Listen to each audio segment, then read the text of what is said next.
வணக்கம். எல்லோரும் எப்படி இருக்கீங்க? இன்று நாம் ஒரு மாபெரும் பயணத்தை தொடங்க போகிறோம்.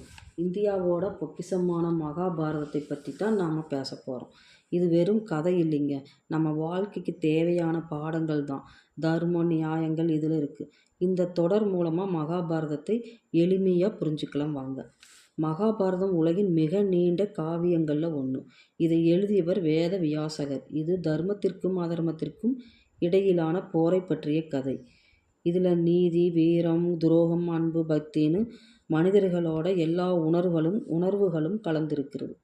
இது வெறும் இதிகாசம் இல்லை, ஒரு வழிகாட்டி நூல். இந்த மகாபாரத கதை ஒரு பெரிய குரு வம்சத்தை சுற்றியே நடக்குது. இதில் முக்கியமான 2 பிரிவுகள், பாண்டவர்கள் மற்றும் கௌரவர்கள். பாண்டவர்கள் 5 பேர். அவங்க துரிஷ்டன், பீமன், அர்ஜுனன், நகுலன், சகாதேவன். இவங்க தர்மத்தின் பக்கம் நிற்கிறவங்க. கௌரவர்கள் 100 பேர். இவங்களில் முக்கியமானவன் துரியோதனன். இவங்க அதர்மத்தின் பக்கம் நிற்கிறவங்க. இவங்களுக்கு எல்லாம் மூத்தவர் பீஷ்மர், ஒரு மாபெரும் போர் வீரர், தர்மத்தை மதிப்பவர். திருதாஷ்டிரன், விதுரர் போன்றவரும் முக்கியமானவர்கள். கதையின் மையக்கரு. இந்த காவியம் ஏன் ஏற்பட்டது?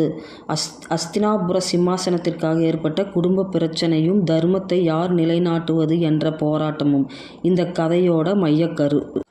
யார் சரி யார் தவறுன்னு இந்த தொடரில் நாம் விரிவாக பார்ப்போம். முடிவுரை. அடுத்த பாகம்.